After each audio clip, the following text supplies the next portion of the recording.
You're listening to Inside Outside Innovation, episode 45. I'm the producer, Victory Clafter. This one is the first in a series that we're going to be sprinkling throughout the next couple of months, in which we're spotlighting former podcast guests who are speaking at the Inside Outside Innovation Summit in June here in Lincoln, Nebraska. Michael Dougherty is the author of the book Collective Disruption: How Corporations and Startups Can Co-Create Transformative New Businesses. In this clip from Michael's interview, we get a taste of some of the incredible wisdom he's picked up from dozens of interviews with corporate innovators and leaders. He also gives tips to the corporate innovator who's on their own and how an event like our summit can be especially helpful for kickstarting something at their organization.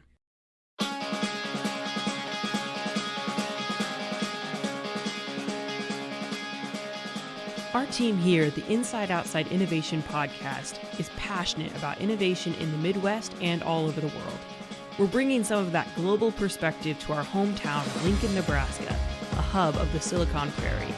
June 19th through the 21st, we're hosting a conference that's all about corporations, startups, partnerships, award-winning speakers, a $100,000 pitch contest, and making things happen.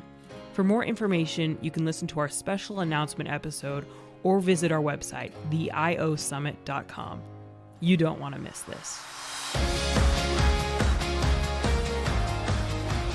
You mentioned a couple stories in the book that might illustrate some of the things that you're seeing out there. Talk us through a little bit about what you're seeing and some examples of companies that are doing this well. Yeah, happy to. Now, in the book, I talk about that this kind of partnering is really partnering from the beginning all the way through launch. And often what companies will do is figure out what they want to do, maybe look for a technology to enable that, and then transact it. We talk about it in terms of discover, define, incubate, and integrate.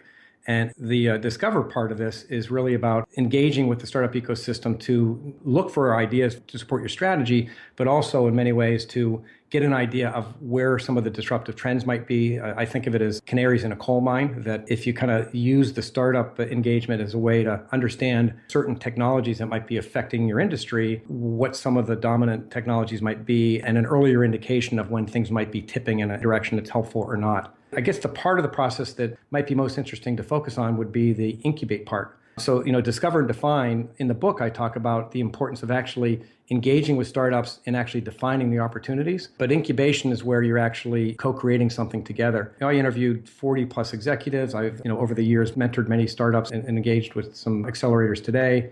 But talked to people on both sides as well as the venture capital world. The patterns that I saw in terms of how these partnerships were taking place tended to fall into three groups that I just defined as, inside in, inside out, and outside in, which sounds a lot like your podcast, doesn't it? Right. But the idea was that there's not one way to do this. What we're looking for, though, is when it comes to incubating new ventures and co-creating with startups, that you've got to find the right mix of separation and integration from the corporation.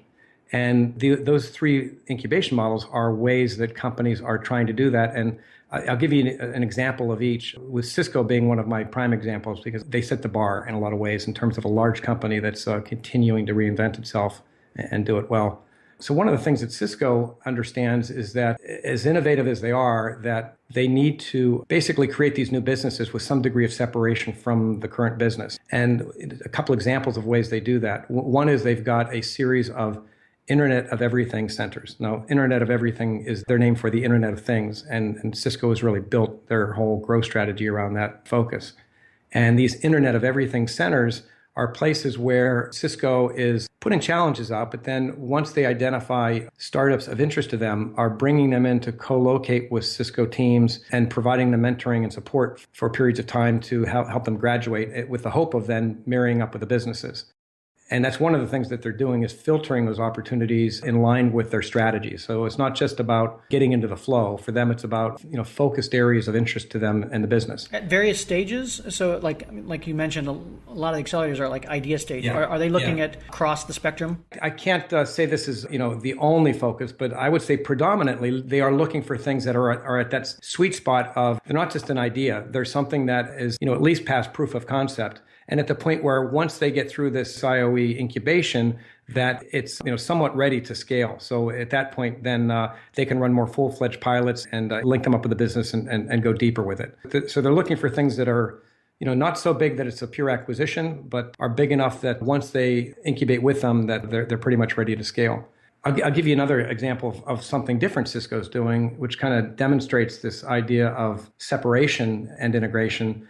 I talk about this in the book. As Cisco was looking to get into unified computing systems, they understood that they needed new technology and they needed to do this outside of the core business.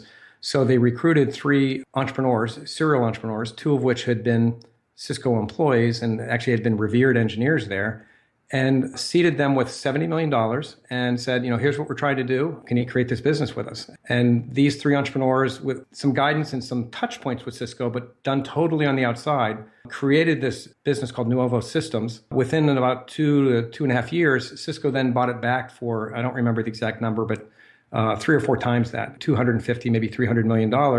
And on the face of it, you say, well, why did they do that, right? They paid quite a premium. Why wouldn't they just hire those engineers or do it themselves? I'll ask you, and then I'll give you my 2 cents on why that is. What do you think? Well, I think part of it is it's if it didn't work, that they're only out whatever they put in the original investment, and so it mitigates some of the risk. And again, it gives them an opportunity to see and play early what might work, and then they can bring it back when it makes sense. Yeah, no, I think you're right. I think some of it is absolutely about kind of mitigating your risk a bit. Some of it is also recognition that they can't go fast enough and will muck it up by trying to run it through their internal system. So that separation they created by basically kind of seeding and having a string attached to someone on the outside gave them that perfect balance of separation to let them be entrepreneurial, but integration so that they were somewhat designing it for Cisco's needs, and the entrepreneurs, seeing that as a nice exit for them. Interestingly, that business became, within a matter of years, a $2 billion business for them. So, in the end, it was absolutely a smart thing for them to do because they were able to get into that much faster than they could have on the inside. Well, like you said, it kind of moves them away from the antibodies that are naturally designed to kill new things that are going to potentially disrupt the existing business. I wanted to ask a little bit. So a lot of our audience is kind of probably new to the innovation space. They're trying to explore and understand what corporate innovation is all about. If you had some words of wisdom for that lone wolf who's trying to implement some of these solutions and kind of get connected into the startup world and explore startup-driven innovation, what are some of the first things that they should be doing, and how should they go about getting connected into the space?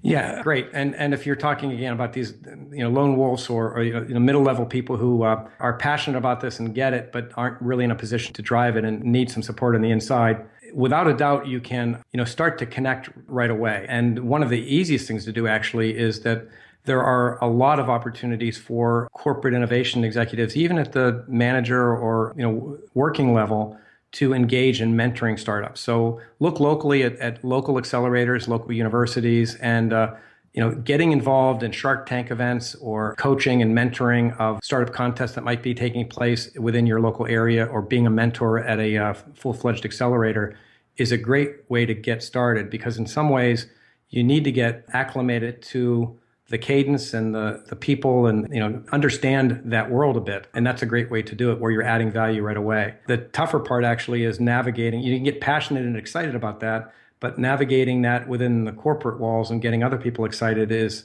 certainly a challenge.